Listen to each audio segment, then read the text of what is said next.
ఏకగ్రీవ ఎన్నికలు ఈ పదం మనం చాలాసార్లు వినే ఉంటాం. అంటే పోటీ లేకుండానే గెలిచేశారని.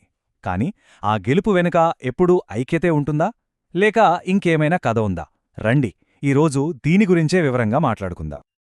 అస్సలు ప్రశ్న ఇక్కడే మొదలవుతుంది. ఓటు వేయకుండానే ఒక ఎన్నిక జరిగిపోతే దాన్ని మనం ఏమనుకోవాలి? అందరూ కలిసికట్టుగా తీసుకున్న నిర్ణయమనుకోవాలా, లేకపోతే ఓటర్ల గొంతు నొక్కేసే ఒక సైలెంట్ డేంజర్ అనుకోవాలా? ఈ పాయింటే మొత్తం ఇష్యూకి సెంటర్ పాయింట్. ఓకే, ముందుగా బేసిక్స్కి వెళ్దాం. అసలు చట్టం ప్రకారం ఏకగ్రీవ ఎన్నిక అంటే ఏంటి? ఐడియల్గా అది ఎలా జరగాలి చూద్దాం. ఇదిగోండి, ఇదే అసలు విషయం.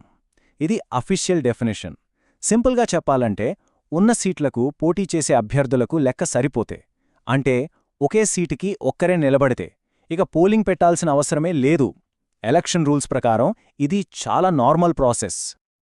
కానీ ఇక్కడే అసలు ట్విస్టుంది. పేపర్ మీద కనిపించే ఆ ఐక్యత నిజంగా గ్రౌండ్లే ఉంటుందా?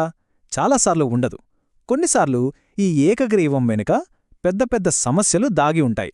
స్వయంగా రాష్ట్ర ఎన్నికల సంఘమే ఈ విషయాన్ని గుర్తించింది. మరి ఏంటా సమస్య? చూద్దాం పదండి. ఇది చూడండి, ఇది మనం చెబుతున్న మాట కాదు, నేరుగా తెలంగాణ రాష్ట్ర ఎన్నికల సంఘమిచ్చిన సర్క్యులర్లోని మాటలివి. పదవుల వేలం, బలవంతపు ఉపసంహరణలు, ఎంత సీరియస్గా ఉందో చూడండి. ఇవి ఊరికే వచ్చిన ఆరోపణలు కాదు, కమిషన్ అధికారికంగా గుర్తించిన నిజాలు. అంటే ఏంటి? సింపుల్గా చెప్పాలంటే పదవులను అక్షరాలా వేలం వేస్తున్నారు. డబ్బులిచ్చి, భయపెట్టి నామినేషన్లు వెనక్కి తీసుకునేలా చేస్తున్నారు. మరి ఇలాంటివి జరుగుతుంటే అసలు ఎన్నికల ప్రక్రియకున్న విలువేంటి? ఇది ప్రజాస్వామ్య స్ఫూర్తిని పూర్తిగా దెబ్బతీయడమే కదా. సరే, ఈ ప్రమాదకరమైన ట్రెండును ఆపడానికి మన తెలంగాణ రాష్ట్ర ఎన్నికల సంఘం రంగంలోకి దిగింది. చాలా స్ట్రాంగ్ స్టెప్స్ తీసుకుంది. ఎన్నికలు ఫ్రీ అండ్ ఫెయిర్గా జరగాలని, ఓటర్లకు నమ్మకం కలిగించాలని ఒక సరికొత్త సిస్టమ్ను తీసుకొచ్చింది.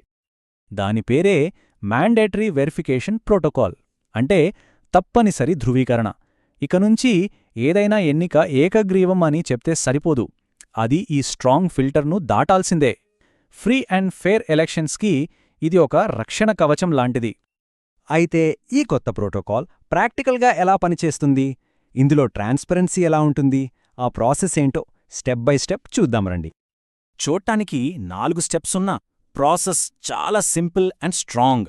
ఫస్ట్, ఒక స్పెషల్ మానిటరింగ్ సెల్ను యాక్టివేట్ చేస్తారు. తర్వాత పోటీ నుంచి తప్పుకున్నవాళ్ల దగ్గర, పోటీలో ఉన్న ఒక్కరి దగ్గర డిక్లరేషన్లు తీసుకుంటారు. ఈ రిపోర్ట్లన్నిటినీ జిల్లా ఎన్నికల అధికారి వెరిఫై చేస్తారు.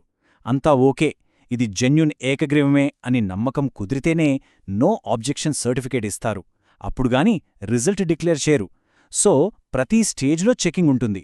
దీనివల్ల అసలు నిజం బయటకొస్తుంది. ఈ 2 ఫామ్స్, ఇవి చాలా కీలకం.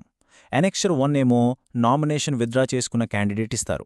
నన్నెవ్వరూ బెదిరించలేదు, నా ఇష్టప్రకారమే తప్పుకుంటున్నాను అని రాసిస్తారు. ఇక ఎనెక్షర్ 2 ఏమో పోటీలో మిగిలిన ఒక్క క్యాండిడేట్ ఇస్తారు.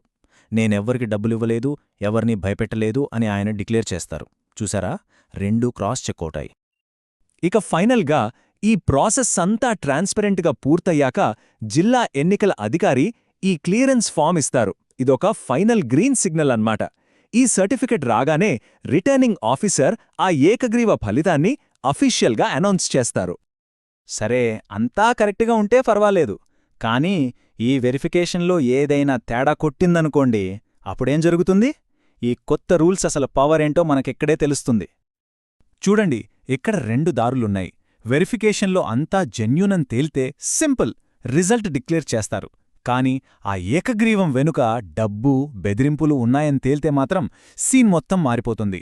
వెంటనే జిల్లా ఎన్నికల అధికారి ఆ రిజల్ట్ని ఆపేస్తారు.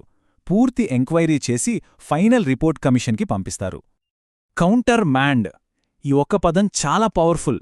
దీనర్థమేంటంటే ఆ ఎన్నికల్లో మోసం జరిగిందని రుజువైతే మొత్తం ఎలక్షన్ ప్రాసెస్నే రద్దు చేసే అధికారం కమిషన్కుంది.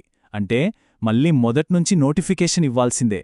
ఇది తప్పుడు పనులు చేసే వాళ్ళకి ఒక స్ట్రాంగ్ వార్నింగ్ లాంటిది. సో ఫైనల్గా ఈ కొత్త ప్రోటోకాల్ గోలేంటి? చాలా క్లియర్. ఏకగ్రీవం అనే మాటకు నిజమైన అర్థం ఉండాలి. దాని వెనక ఎలాంటి బలవంతం, బెదిరింపు, డబ్బు ఉండకూడదు.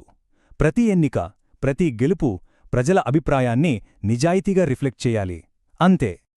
మరే ఆలోచించండి, ఎన్నికల సంఘం తీసుకొచ్చిన ఇలాంటి ట్రాన్స్పరెంట్ రూల్స్ మన లోకల్ డెమోక్రసీని, మన గ్రామాల్లోని ప్రజాస్వామ్య పునాదులను ఎంత బలంగా చేస్తాయి.